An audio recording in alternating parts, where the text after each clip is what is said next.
Hello friends, నేను మీ నాగలక్ష్మిని.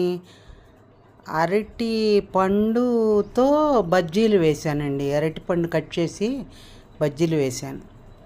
చూడండి ఎంత బాగుంటాయో, మీరు కూడా ట్రై చేయండి. ఒక ఉల్లిపాయ తీసుకోవాలి, పచ్చిమిరపకాయలు, ఉల్లిపాయలు, అల్లము, ఆ మూడు గ్రైండ్ చేసి కొద్దిగా నిమ్మకాయ పిండాలి. ఆ చెక్క అక్కర్లేదండి, కొద్దిగా పిండితే చాలు. ఇలా కలుపుకోవాలి శనగపిండిని. మరీ పలుచగా కాదు, మరీ గట్టిగా కాదు, ఓ మాదిరిగా అలా కలుపుకోవాలి. కలుపుకొని అరటికాయలు, మా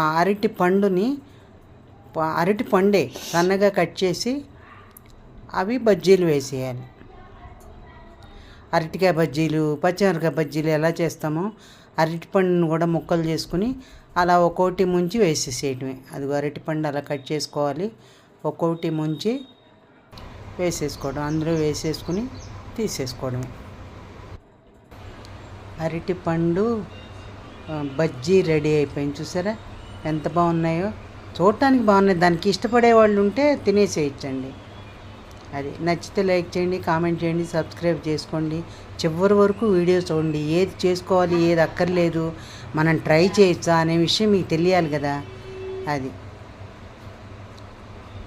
చూడండి ఎంత బాగున్నాయి. మీరు కూడా ట్రై చేయండి. బ్యాచులర్స్ కూడా చేసుకోవచ్చండి. రైట్.